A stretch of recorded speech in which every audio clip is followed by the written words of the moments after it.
नमस्कार, आप सभी को इजी टॉक अकेडमी के डिजिटल प्लेटफॉर्म पर आप सभी का स्वागत है। बात करते हैं विज्ञान की क्वेश्चनों की, यानी कि विज्ञान का आज का टॉपिक है विद्युत धारा। विद्युत धारा से रिलेटेड जितने भी क्वेश्चन आए हुए हैं या उससे रिलेटेड जितने भी कंसेप्ट है उसकी बात करेंगे। तो फर्स्ट क्वेश्चन है आपके पास में, देखो, विद्युत धारा का सूत्र, यानी कि आपसे पूछा गया, आरआरबी जेई में आया हुआ है रेलवे में, तो इसमें पूछा गया विद्युत धारा का सूत्र आई बराबर में क्या होता है। यानी कि सबसे पहले तो अगर हम बात करें विद्युत धारा होती क्या है, विद्युत धारा होती क्या है। विद्युत धारा, इलेक्ट्रिकल करंट, आई, आवेश प्रवाह की दर,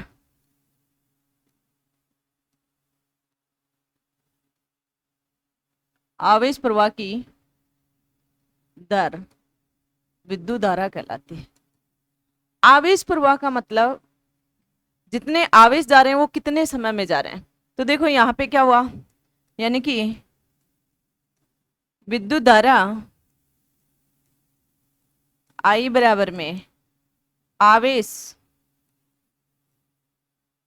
क्यों बटे में समय टी, ये आपके पास में क्या है, विद्युत धारा है। तो यहां से आपको इस क्वेश्चन का ऑप्शन मिल गया, यानी कि क्या जाएगा, ए इसका राइट आंसर आएगा। अब इससे आगे की बात करते हैं। देखो, आवेश आई बराबर में क्या हुआ तुम्हारे पास में, क्यू अपॉन में टी। हमने इससे पहले वाला टॉपिक था आवेश, तो उसमें हमने पढ़ा था क्यू बराबर में क्या होता है, एन ए। एन क्या होता है, इलेक्ट्रॉन्स के त्याग या ग्रहण करने की संख्या, और ई क्या होता है, इलेक्ट्रॉन्स होता है। तो यहाँ पे अगर हम बात करें तो आई बराबर में हम ये भी रख सकते हैं एन ई बटे टी, और यहाँ पे एन बराबर में कभी भी पॉइंटों में संख्या नहीं रहेगी, यानी कि आप कहाँ से लेके चलोगे, एन बराबर में आप 1 से स्टार्ट करोगे, पूर्ण संख्या के रूप में करोगे, यानी कि 1 2 3 डस्ट आगे बढ़ती रहेगी। ई क्या है, इलेक्ट्रॉन्स है, आई क्या है, विद्युत धारा है, एन क्या है, इलेक्ट्रॉन्स की संख्या है ग्रहण और त्याग करने की। अब इससे आगे की अगर हम बात करें तो आपको पता है कि विद्युत धारा आपके पास में क्या हुआ,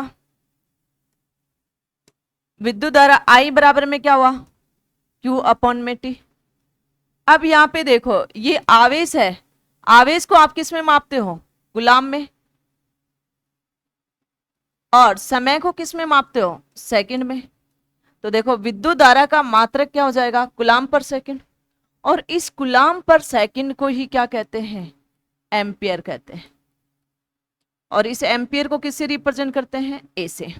तो देखो विद्युत धारा का ऐसा ही मात्रक,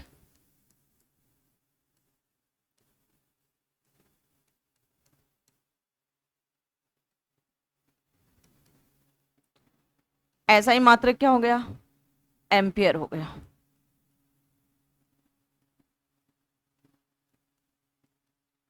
अगली अगर हम बात करें कि विद्युत धारा का और भी मात्रक है, विद्युत धारा का अन्य मात्रक, अन्य मात्रक की बात करें तो आपके पास में क्या हो जाएगा, यानी कि कूलाम पर सेकंड हो जाएगा। अगली अगर हम बात करें कि विद्युत धारा का, विद्युत धारा कैसी राशि होती है, ये विद्युत धारा कैसी राशि होती है, अदिश राशि होती है।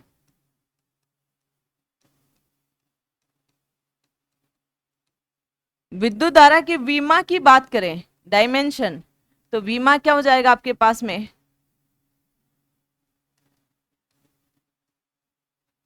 m0 l0 t0 और 1, यानी कि एम्पियर है।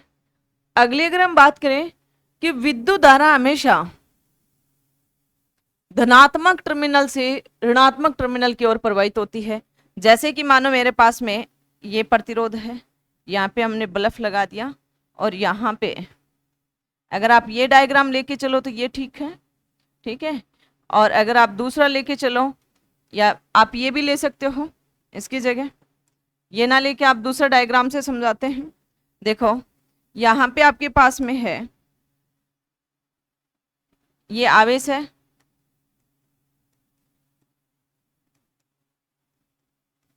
और यहाँ पे आपके पास में सप्लाई लगा हुआ है, ये प्लस टर्मिनल, ये माइनस का।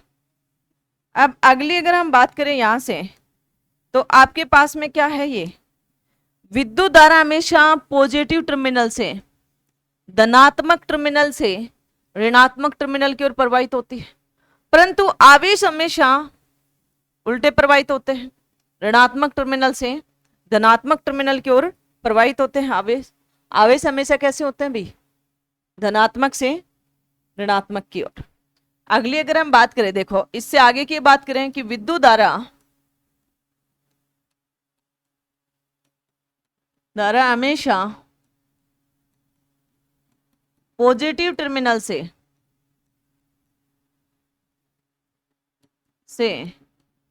नेगेटिव टर्मिनल की ओर प्रवाहित होती है।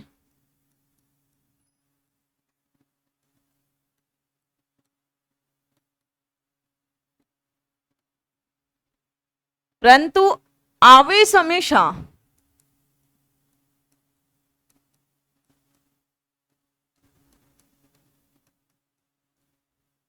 ऋणात्मक टर्मिनल टू धनात्मक टर्मिनल की ओर प्रवाहित होते हैं। अगली अगर हम बात करें, विद्युत धारा हमेशा बंद परिपथ में बहती है।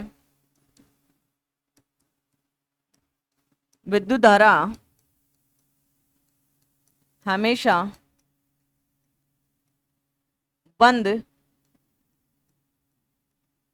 परिपथ में प्रवाहित होती है।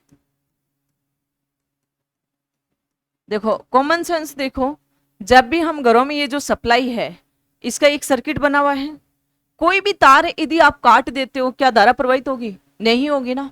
तो उसका रीजन यही है कि विद्युत धारा हमेशा कैसे प्रवाहित होती है, बंद परिपथ में। विद्युत धारा जब प्रवाहित होती है तो वो लो रेजिस्टेंस का मार्ग अपनाती है, यानी कि जब ये विद्युत धारा प्रवाहित होगी तो प्रतिरोध क्या रहेगा, विद्युत धारा निम्न प्रतिरोध यानी कि लो रेजिस्टेंस,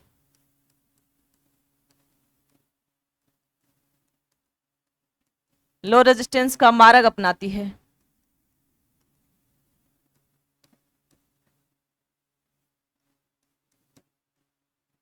यानी कि वो मार्ग लेगी जिसमें प्रतिरोध क्या रहे, लो रहे। और प्रतिरोध क्या होता है कि जो अपने में से बहने वाली धारा का क्या करता हो, विरोध करता हो।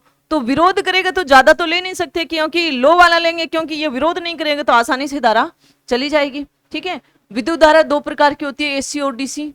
जो विद्युत धारा अपने घरों में आती है तो कौन सी सप्लाई आती है, एसी आती है। लेकिन जब आपका मोबाइल चार्ज वगैरह है, बैटरी में जो स्टोर हो रही है वो कौन सी हो रही है, डीसी हो रही है। तो ये तुम्हारे पास में बेसिक था। इससे अगला क्वेश्चन है आपके पास में, देखो विद्युत धारा का प्रवाह, आवेश प्रवाह किधर विद्युत धारा कहलाती है। तो इसमें विद्युत धारा का प्रवाह क्या होगा, विद्युत आवेश का प्रवाह। तो इसका राइट आंसर रहेगा बी, इसका राइट आंसर रहेगा बी, इसका राइट आंसर रहेगा। अगला क्वेश्चन है आपके पास में कि देखो यदि एक परिपथ में किसी बिंदु से 1 सेकंड में 20 कूलम आवेश गुजरता है तो उससे प्रवाहित धारा का मान कितना होगा। आपको पता है कि यहाँ पे आवेश का वैल्यू दे दी कि आपके पास में आवेश कितना है, क्यू कितना है, 20 कूलम है, और समय दे दिया टी, ये कितना है आपके पास में 1 सेकंड है। तो आपसे पूछा कि आई कितना होगा, विद्युत धारा कितना होगा।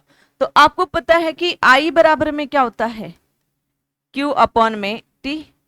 तो Q कितना है 20 और T कितना है 1, तो ये कितना हो जाएगा 20 एम्पियर हो जाएगा। तो इसका राइट आंसर कौन सा होगा, बी इसका राइट आंसर होगा। प्लीज चैनल को लाइक शेयर सब्सक्राइब जरूर करना, अपने दोस्तों से करवाना।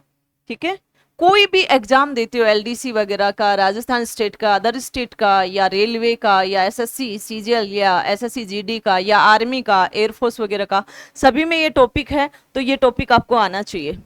अगले अगर हम बात करें, देखो अगला क्वेश्चन है विद्युत विगलन निम्नलिखित में से किस पर आधारित है। विद्युत विगलन हमेशा उसमें प्रभाव पर आधारित होता है। यानी कि धारा का चुंबकीय प्रभाव नहीं। अगला धारा का रासायनिक प्रभाव नहीं। धारा के उसमें प्रभाव, हाँ धारा के विश्व में प्रभाव पर आधारित होता है। सबसे पहले देखो इन प्रभाव के बारे में बात करते हैं कि विद्युत के प्रभाव होते हैं, इफेक्ट होते हैं, यानी कि कौन कौन से, जैसे धारा का चुंबकीय प्रभाव।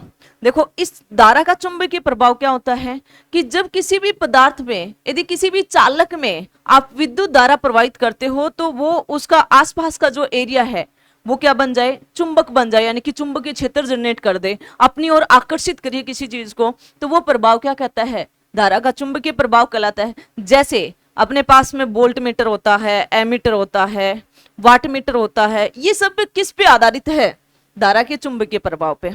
रासायनिक, धारा का रासायनिक प्रभाव क्या होता है कि मानो आपने एक पात्र लिया, ये क्या होता है भाई, आपने मानो एक पात्र लिया और इसमें आपने विद्युत धारा का प्रवाह किया, और ये आपके पास में दो हैं, इलेक्ट्रोड और कैथोड।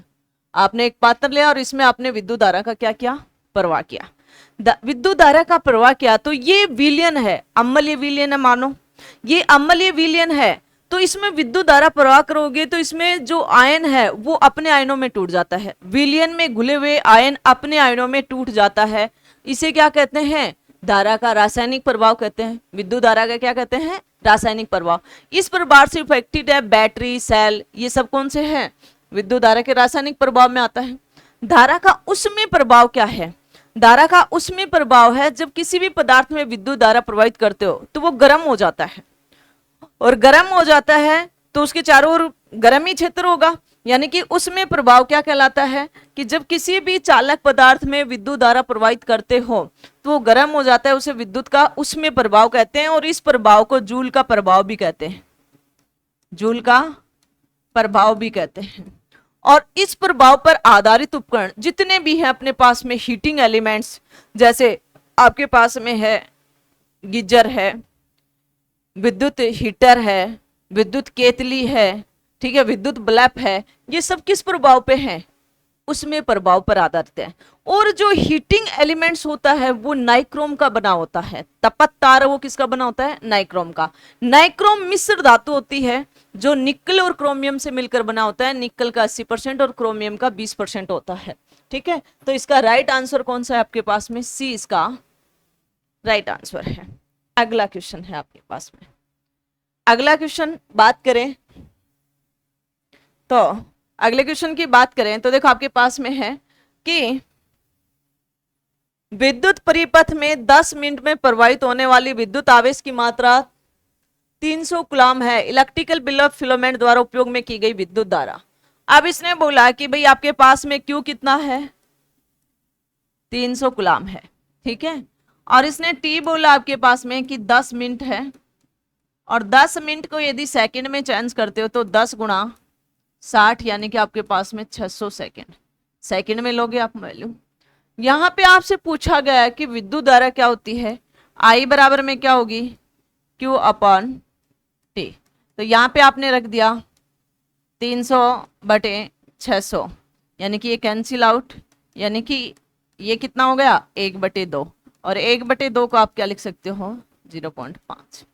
तो इसका राइट आंसर कौन सा होगा, इसका राइट आंसर रहेगा ए, इसका राइट आंसर रहेगा ए, इसका क्या रहेगा राइट आंसर। अगला क्वेश्चन है आपके पास में, अगले क्वेश्चन की बात करें, यदि विद्युत प्रभार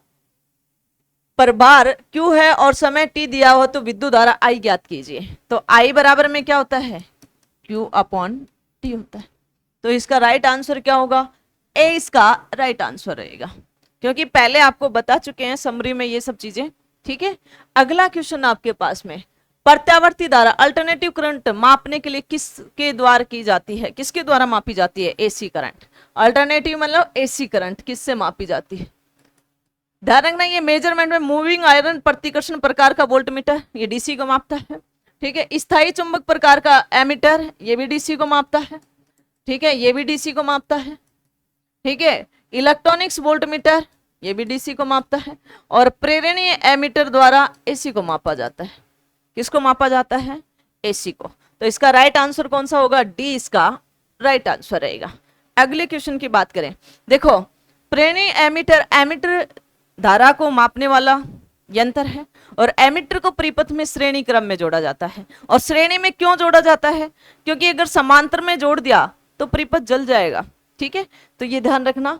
अगला क्वेश्चन है आपके पास में, अगला क्वेश्चन है एक इलेक्ट्रिकल हीटर के टर्मिनलों के बीच विभवांतर,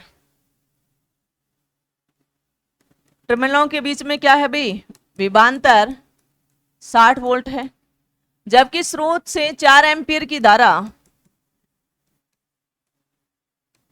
प्राप्त करता है। यदि विभवांतर बढ़कर 172.5 वोल्ट हो गया तो हीटर द्वारा प्राप्त की जाने वाली धारा कितनी होगी? देखो, सबसे पहले तो ये देखना कि पहले वाले से आप प्रतिरोध निकाल लो, यानी कि ओम के नियम के अनुसार, यानी कि क्या हो जाएगा भाई? I बराबर में क्या होता है? V upon R. तो R बराबर में क्या हो जाएगा? V अपॉन में I। ठीक है, अगर आपको वैसे नहीं आए तो ओम का नियम ये है, और ओम का नियम पढ़ाएंगे तो उस टाइम और भी अच्छे से आ जाएगा। ठीक है, अगली अगर हम बात करें, देखो यहाँ पे, यानी कि पहले वाले से हमने निकाला कि विभवांतर है 60 और धारा है 4, तो यहां से हमारे पास में आ गया प्रतिरोध। कितना है आपके पास में? 4 एकम बचे 2, 4 5 20, यानी कि 15 ओम आ गया। अब इसने बोला कि यदि विभवांतर बढ़ाकर, विभवांतर को बढ़ाकर कितना कर दिया? 172.5 वोल्ट। तो विद्युत धारा, प्रतिरोध ये ले लोगे तो I बराबर में क्या हो जाएगा तुम्हारे पास में? V अपॉन में R। तो V कितना है? 172.5 और R कितना आपके पास में? 15 है।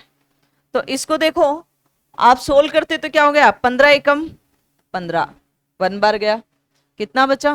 2। तो दोबारा 15 एकम 15, 2 बार गया। ठीक है, और इसमें क्या बचा? 7 यानी कि 75। तो ये तुम्हारे पास में कितना आ जाएगा? 11.5 एम्पियर।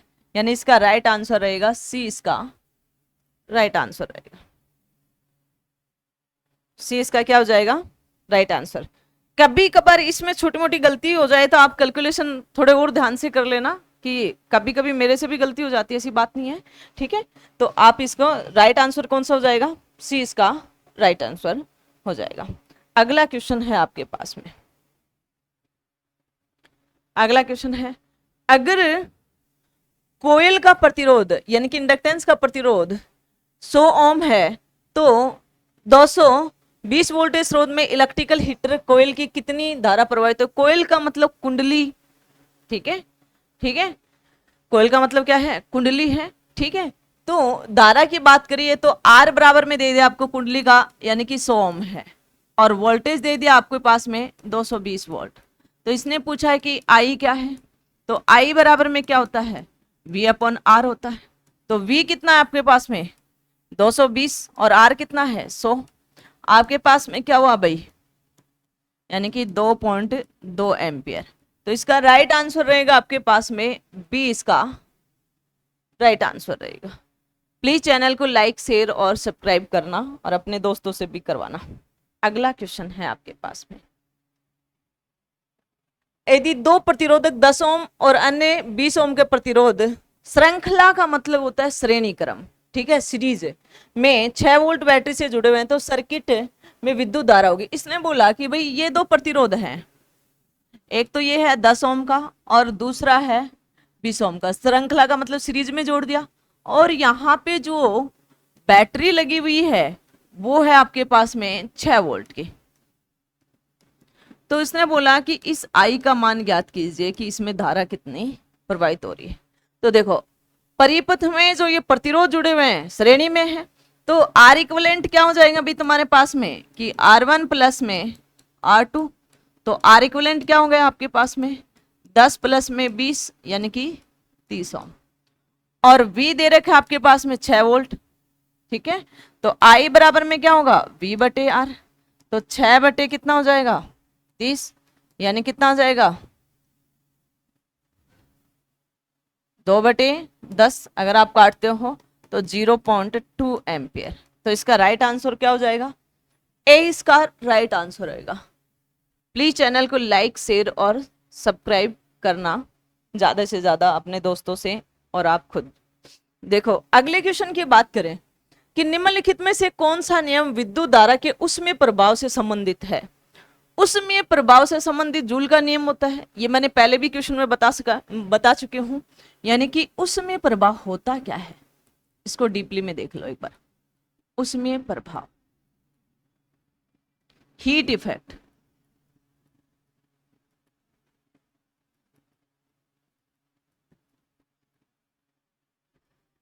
जब किसी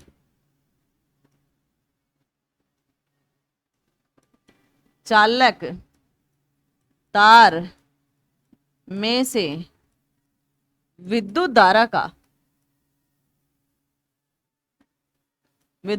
का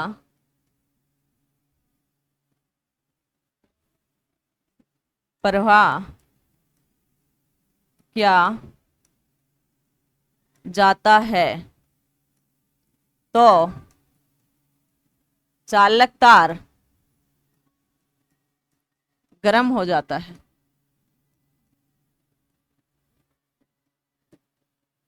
गर्म हो जाता है और इसे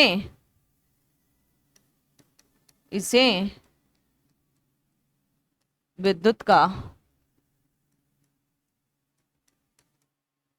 उसमें प्रभाव कहते हैं। ठीक है, इस प्रभाव को जूल का प्रभाव भी कहते हैं, इसे जूल प्रभाव भी कहते हैं।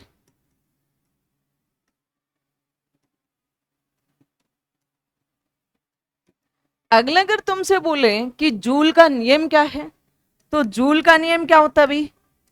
जूल का नियम, जब किसी चालक तार में यदि विद्युत धारा प्रवाहित कर रहे हो, किसी भी चालक तार में यदि विद्युत धारा प्रवाहित कर रहे हो, तो उसमें जो बहने वाली धारा है वो उसके स्क्वायर की क्या होती है, समानुपाती, और उसका जो प्रतिरोध है वो उसके क्या होता है, समानुपाती, और जो समय लगता है उसके भी ये क्या होते हैं, समानुपाती। अगर ये तीनों समानुपाती हैं तो आपके पास में H बराबर में क्या आ जाता है भाई, आपके पास में H बराबर में आ जाता है I स्क्वायर RT। ये तुम्हारे पास में किसका नियम है, जूल का नियम है, जूल का नियम। ये क्वेश्चन में बहुत बार एग्जाम में आया हुआ है। ठीक है, यानी कि ये क्या कहलाता है, जूल प्रभाव कहलाता है, जूल इफेक्ट कहलाता है।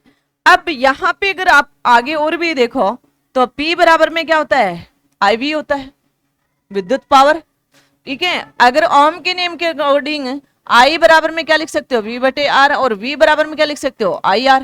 तो ये दोनों वैल्यू इसमें पुट करोगे तो तुम्हारे पास में क्या हो जाएगा, I स्क्वायर R, और P बराबर में V स्क्वायर बटे R। यहाँ से बहुत बार न्यूमेरिकल भी क्वेश्चन आते हैं एग्जाम में। तो यहाँ पे अगर मैं यहाँ पे लिखूं तो H बराबर में आप लिख सकते हो PT, या H बराबर में आप क्या लिख सकते हो, VIT लिख सकते हो, या H बराबर में आप क्या लिख सकते हो, VR अपॉन V स्क्वायर बटे R अपॉन T। H बराबर में क्या लिख सकते हो, I स्क्वायर RT लिख सकते हो। ये क्वेश्चन बहुत बार एग्जाम में आया हुआ है।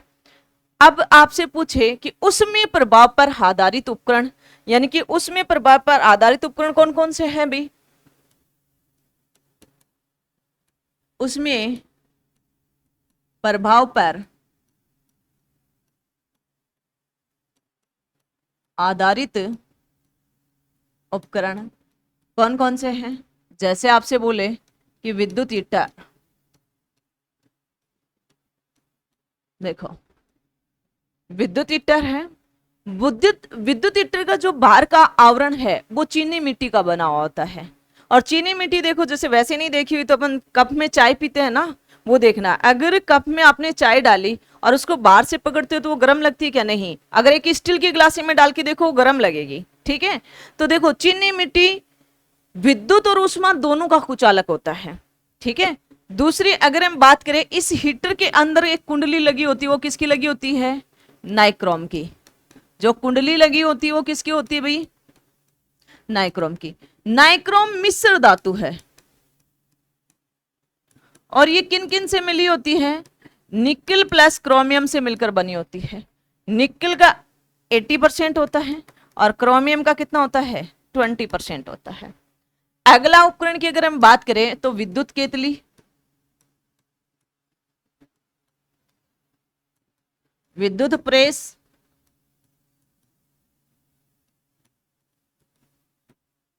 विद्युत बल्ब,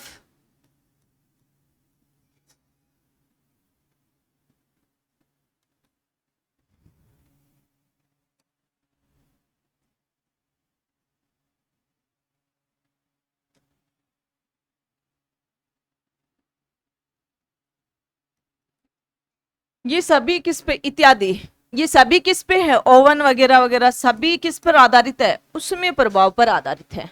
ठीक है, जैसे विद्युत प्रेस है, हम प्रेस करते हैं तो उस नीचे की जो परत है वो अब्रक की बनी होती है, माइका की। और कभी देखना कि गरम प्रेस है, कपड़ों को प्रेस कर रहे हो तो आप उसको छू के देखोगे तो वो गरम है बट उसमें करंट नहीं लगता। यानी कि इससे आपका कंसेप्ट क्लियर होना चाहिए कि जो ये अब्रक है, जो ये प्रेस है, इसकी जो परत है ये अब्रक की बनी हुई, तो जो ये अब्रक है ये विद्युत की तो क्या है, कुचालक है, परंतु उष्मा की क्या है, चालक है। उष्मा का मतलब, चालक होने का मतलब गर्म हो जाना, वो पदार्थ क्या हो जाना, गर्म हो जाना। ठीक है, अगला क्वेश्चन है आपके पास में बोर्ड पे, देखो अगला क्वेश्चन क्या बोला कि यदि किसी तार का व्यास को आधा कर दिया जाए तब तार में प्रवाहित धारा का मान कितना होगा।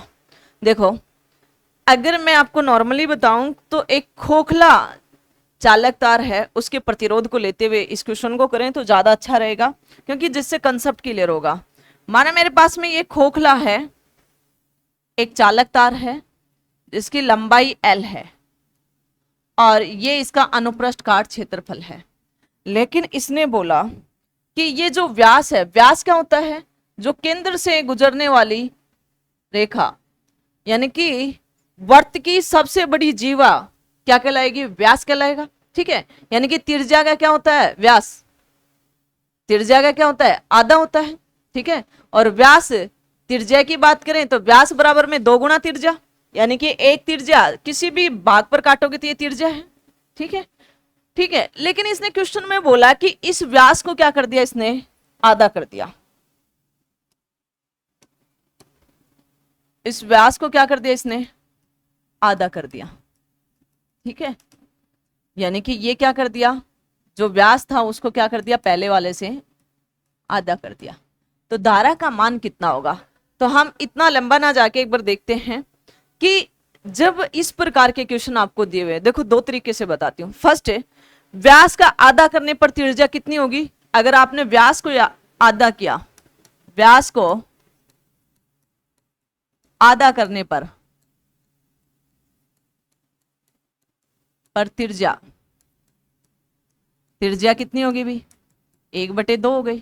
ठीक है, अब इस, ये जो आपके पास में क्षेत्रफल दिख रहा है, अनुप्रस्थ काट क्षेत्रफल, इसको मैंने लिया कि a बराबर में क्या है, पाई आर स्क्वायर। ठीक है, ये पहले वाला है, लेकिन इसको आपने आधा कर दिया, इस त्रिज्या को क्या कर दी, त्रिज्या आधी हो गई, तो यहाँ पे a आएगा, वो कितना आया, पाई r/2 का स्क्वायर। भाई त्रिज्या आधी हो गई ना, यहाँ पे r क्या हो गई, आधी हो गई। अब यहां पे आपके पास में आ गया a बराबर में पाई r²/4। आप इसको ये भी लिख सकते हो 1 में पाई r²।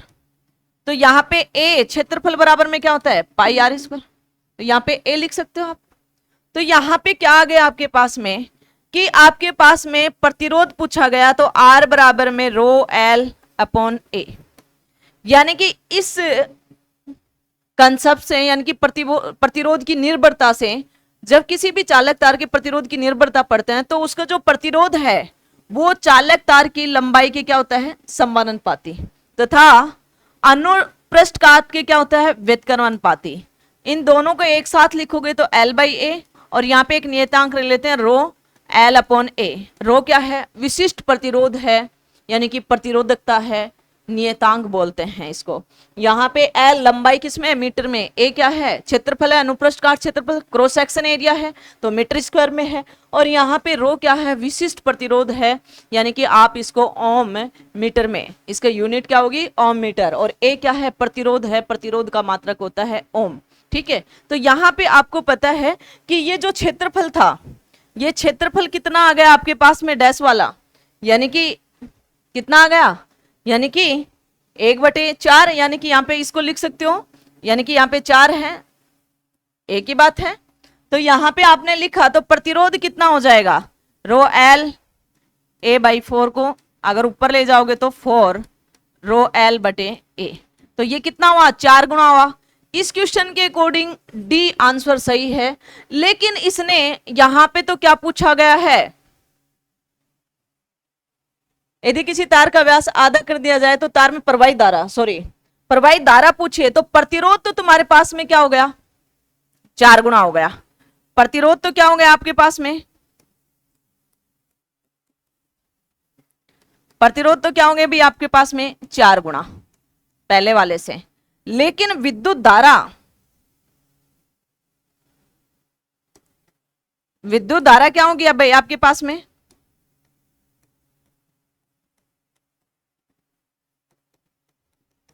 एक बटे 4 गुना। क्यों, क्योंकि यहां पे प्रतिरोध क्या होते हैं आपके पास में, I 1/R। अगर ये 4 गुना है तो धारा क्या हो जाएगी, 1/4 गुना। तो इसका राइट आंसर क्या होगा, 1/4। इसका राइट आंसर क्या हो जाएगा आपके पास में, 1/4 इसका राइट आंसर हो जाएगा। अगला क्वेश्चन है आपके पास में, देखो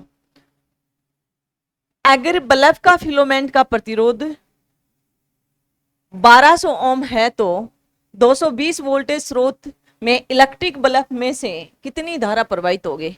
इसने आपको दे दिया कि R बराबर में कितना है, 1200 ओम है, V दे दिया आपके पास में 220 वोल्ट है। तो इसने बोला I क्या होगी, आपको पता है I बराबर में क्या होता है, V/R। वैल्यू रख दो आप 220 और ये यहाँ पे क्या हो गया 1200। अगर इसको सोल्व करते हो आप तो देखो ये 11 और ये क्या हो गया 6 का भाग दोगे और एक पॉइंट है आपके पास में तो 0.18 एम्पियर। तो इसका राइट आंसर रहेगा आपके पास में बी, इसका राइट आंसर रहेगा। बी इसका क्या हो जाएगा, राइट आंसर हो जाएगा।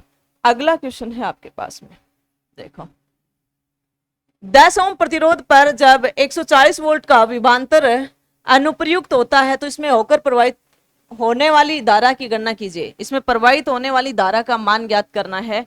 आपको पता है कि R बराबर में 10 ओम है और V बराबर में 140 वोल्ट है, तो I बराबर में क्या होगा V/R। I पूछा गया है आपके पास से, तो क्या हो जाएगा भी 140/10 यानी कि आपके पास में 14 एम्पियर हो जाएगी। तो इसका राइट आंसर रहेगा ए, इसका राइट आंसर है। प्लीज चैनल को लाइक शेयर और सब्सक्राइब करना, प्लीज अपने दोस्तों से भी करवाना, ठीक है। अगला क्वेश्चन है आपके पास में, देखो यदि एक तार के माध्यम से प्रवाहित होने वाली विद्युत धारा, विद्युत धारा क्या है आपके पास में I प्रवाहित हो रही है, ठीक है, और एक इलेक्ट्रॉन्स का आवेश, इलेक्ट्रॉन्स का आवेश कितना है आपके पास E है। अगला उसमें समय, जो समय लगता है वो समय है कितना है T है। तो इसने बोला कि N संख्या कितनी होगी। तो देखो यदि एक तार के माध्यम में प्रवाहित होने वाली विद्युत धारा I और एक इलेक्ट्रॉन्स के आवेश ये है तो T सेकंड में प्रवाहित होने वाली इलेक्ट्रॉन्स की संख्या उसके माध्यम पर निर्धारित किया जा सकता है। आपको पता है कि I बराबर में क्या होता है Q/T। आपने Q पढ़ा है कि Q बराबर में क्या होता है भाई Ne, ठीक है। तो यहाँ पे I बराबर में Q की जगह वैल्यू रख दोगे, क्या आएगी Ne और बटे में T। यहां से आप वज्र गुणा कर लो। कैसे करोगे भाई, यहां से आप वज्र गुणा करोगे, वज्र गुणा करोगे तो आपके पास में ये आया यानी कि IT और यहाँ पे क्या आया Ne। आपसे पूछा गया N, तो N बराबर में क्या होगा IT/E। तो इसका राइट आंसर कौन सा रहेगा IT/E, इसका राइट आंसर रहेगा। तो ऑप्शन रहेगा आपके पास में C, इसका राइट आंसर है। प्लीज चैनल को लाइक शेयर सब्सक्राइब करना सभी। अगला क्वेश्चन है आपके पास में, AC और DC किसके रूप में प्रवाहित होती है। AC का मतलब क्या होता है अल्टरनेटिव करंट और DC का मतलब क्या होता है डायरेक्ट करंट, यानी कि प्रत्यावर्ती धारा और दिष्ट धारा। किस फॉर्म में रहेगा, धारा के फॉर्म में रहेगा। किस रूप में रहेगा भी धारा के फॉर्म में, यानी कि धारा का प्रवाह, यानी कि ए इसका राइट आंसर है। देखो एसी क्या होती है कि धारा का वह मान जो समय के साथ उसका परिमाण भी बदलता रहता हो, यानी कि एसी का मतलब धारा का दिशा के साथ साथ उसका परिमाण भी क्या होता हो, बदलता हो। और डीसी का मतलब उसकी दिशा बदलती नहीं हो, ठीक है। जो घरों में सप्लाई आती है वो एसी है, ठीक है। और बैटरी सेल में जो स्टोर की जाती है वो क्या है, डीसी है, ठीक है। अगर घरों में सप्लाई सिंगल फेस आ रही है तो उसका जो वोल्टेज देखोगे तो आप 230 से लेके 250 भी देख लोगे, 240 भी देख लोगे, 220 भी voltage single phase supply voltage है। सिंगल फेज सप्लाई वोल्टेज में दो वायर होते हैं, एक फेज वायर और एक न्यूट्रल वायर। और three phase supply voltage 415 volt की होती है, ठीक है। और अगली अगर हम बात करें एसी, उसमें प्रभाव पर आधारित है, उसमें प्रभाव पर आधारित उपकरण सभी एसी पर कार्य करते हैं, ठीक है। एसी को स्टोर नहीं किया जाता कभी भी, ठीक है। डीसी को स्टोर कर सकते हैं। ट्रांसफॉर्मर हमेशा एसी पे कार्य करता है, डीसी पर नहीं करता है, ठीक है। ये जब थ्योरी की क्लासें चलेगी तो आपको बहुत डीपली में पढ़ाया जाएगा, जिससे आप कोई भी क्वेश्चन कर सकते हो, क्योंकि ये प्रीवियस ईयर पेपर है, ओल्ड पेपर है, तो जो एग्जाम में दे रखे हम लोग वही पेपर सोल्व कराएंगे, ठीक है। जो एग्जाम में लेवल पे नहीं जा रहे, क्योंकि जो क्वेश्चन दे रखे हम लोग वही तो सोल्व कराएंगे बोर्ड पे, ठीक है। तो जब थ्योरी पढ़ाएंगे तो उसको जीरो से लेके लेवल तक लेके जाएंगे, ठीक है। अगला क्वेश्चन की बात करें तो देखो अगला क्वेश्चन आपके पास में, विद्युत धारा प्रवाह को सुचालक के प्रतिरोध को मंद करने का नियम कहते हैं। क्या कहते हैं भाई, जूल का नियम। किसको कहते हैं, जूल का नियम। अगला क्वेश्चन है आपके पास में, एक इलेक्ट्रिक हीटर में किसी स्रोत से 4 एम्पीयर विद्युत धारा प्रवाहित होती है तो उसका विभवांतर 60 वोल्ट होता है। विभवांतर को बढ़कर 165 वोल्ट हो जाता तो विद्युत धारा कितनी होगी।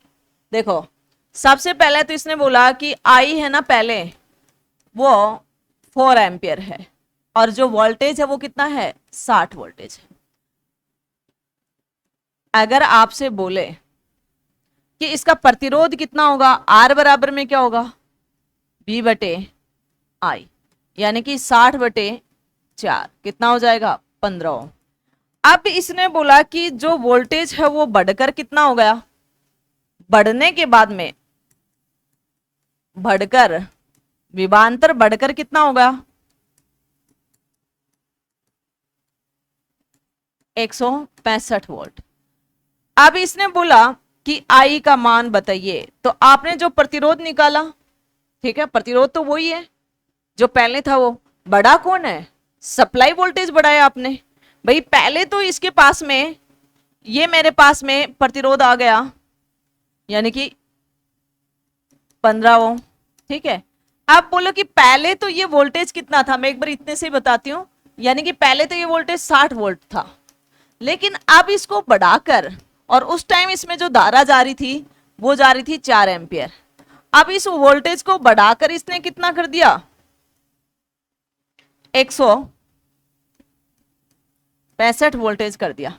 तो बताइए अब धारा कितनी होगी, अब धारा कितनी होगी। उस टाइम 4 एम्पीयर जा रही थी लेकिन अब कितनी होगी। तो देखो प्रतिरोध में तो कोई चेंजिंग नहीं है, तो वो प्रतिरोध हम यूज में ले लेंगे। तो आर बराबर में यहाँ पे क्या लोगे, 15 ओम। तो देखो आई बराबर में क्या हो जाएगा, वी बटे आर, यानी कि 165/15।